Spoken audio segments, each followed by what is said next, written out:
Hello everyone, खुलुमबाय, welcome back to my channel. नोंथांमोन बयखौबो आंनि चेनेलाव बरायबाय। दा बेलासिनि सम जाबाय नै, ओमफ्राय आङो बिराद ओंखाम उखैफिनदों। ओंखायनो आङो गाइखेर फुदुंबाय नै, ओमफ्राय गाइखेरजों आङो जुखाम पाउडार दङना, बेखौ सिनि एसे गाइखेर एसे होनानै जानो नागिरदों आरो। दा जुदि नोंथांमोना आंनि भिडिअखौ नायनानै मोजां मोनोबा नायलांबानो जाबाय।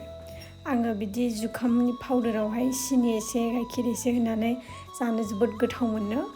जुदि नोंथांमोनाबो गोथाव मोनोबा कमेन्ट्सआव खोन्थाबानो जाबाय आरो। जेनेबा ओंखाम उखैनायफोरावहाय फुल मोनो आरो। ओमफ्राय फास्ट फुड्सफोर बायदि जेनेबा अइलिबो नङाना, हेल्दि आरो। ओंखायनो जाबाय आङो नै, दा नायलांदो नोंथांमोना।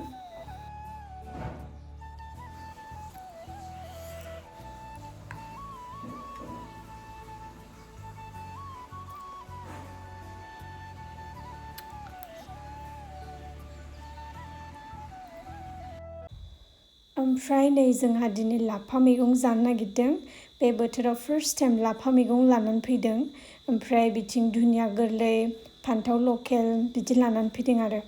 ओमफ्राय बेलासिबो जाखाबाय नालाय, सायनानै दोनखानोसै होननानै सायखाबाय नै।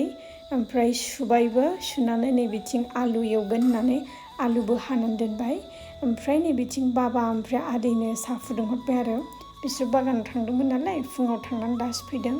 बिसोरनो साहा बिस्किट एरि होबाय नै। ओमफ्राय बिसोरो बागानाव थांनायाव पाटगावनिफ्राय ना लाबोफादों नै, नास्राय निस्ला बिदि आरो। ओमफ्राय आङो लाफा दोलोखौहाय गुसुआवसो गोथावसिन मोनो नालाय, ओंखायनो संनानै दोनखाबाय नै, नायलांबानो जाबाय नोंथांमोना।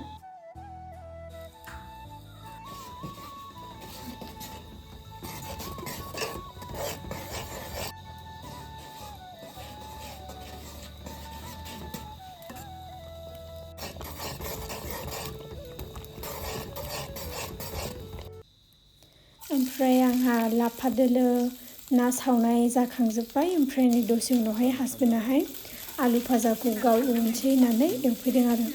बिदिनो बियो टाइम मोनबाथाय, गावना फ्रि टाइमबाथाय हेल्प खालामो हाउस हल्डआवहाय।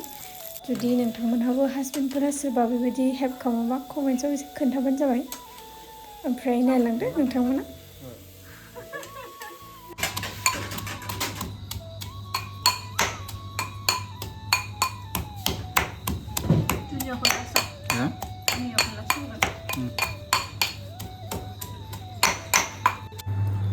दा बेनो नै जोंहा फाइनालि डिनारा रेडि जाबाय।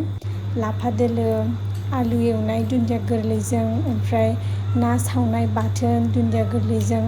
सिम्पोल डिनार, ओमफ्राय यामि। आंथ' बिदिखौ बिराद गोथाव मोनो। जुदि नोंथांमोनाबो सोरबा लाफा आलुजों कम्बाइनेसन गोथाव मोनोबा कमेन्ट्सआव खोन्थाबानो जाबाय। ओमफ्राय दा जाबाय नै जोङो। ओमफ्राय दिनैनि ब्लगखौबो बेयावनो दोनथ'नोसै। नोंथांमोनखौ नेक्स्ट ब्लगाव लोगो मोनसिगोन। बाय।